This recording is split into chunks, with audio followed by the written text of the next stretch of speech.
Her topic is Overcoming Fear is the Key to Forgiving. Please welcome Shirley Rose.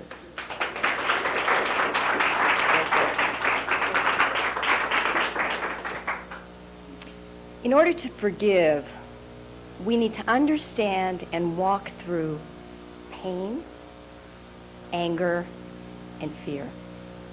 What is pain?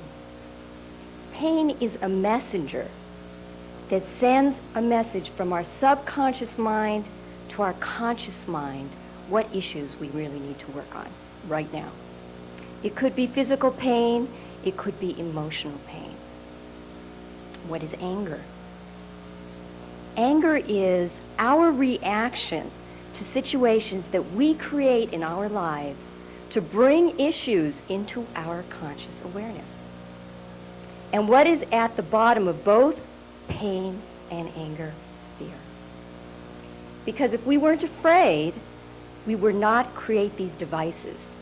We would be dealing with our issues as they occurred. So truly there's only one thing to walk through, and that's fear. And I'm going to share with you today a very unusual story on how I personally overcame fear in my life.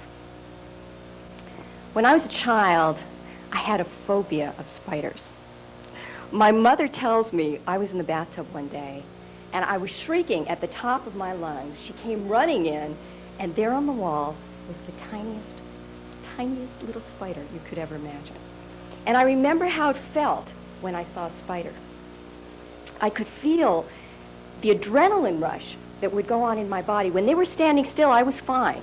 But the minute they started running across that wall, I literally went into a flight and fright reaction. My body physically went crazy, and I couldn't control it. Okay, I grew up, and I kind of grew out of that reaction, but I still did not like spiders. And one day, about, surprisingly, 2 months before I left my first husband, I was in the bathroom one day, and I saw a spider on the floor, and I stepped on it, and out came hundreds of baby spiders. And I continued to stomp on and kill every one of those spiders. Well, I was devastated. I was a parent of 2 young children at the time, and I felt like a murderer. And I swore to myself that I would never kill a spider again. But there was a problem. I couldn't live with them in my house. Okay? So I created a device on how to deal with this.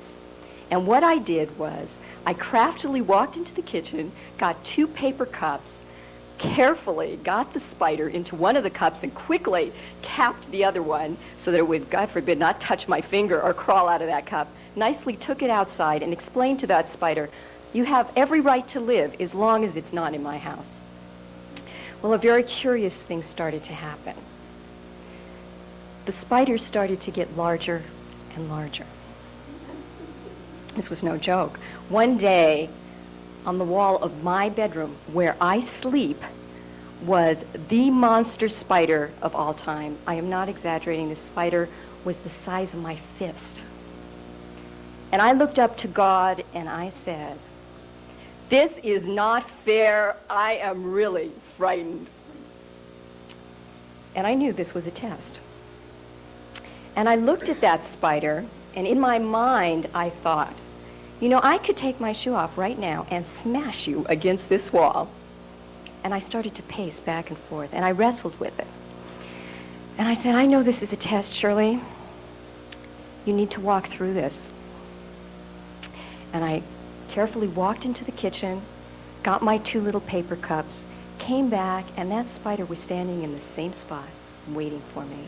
I got that spider into that cup and out of that house, and I swear, in that moment, I overcame fear. And today, I love spiders. They are my greatest teachers. They show up in my life, and I look at them, and I have to figure out what they have come to tell me before I can take them out of the house. So sometimes I see little spiders, and sometimes I see bigger spiders, but I have to walk through it.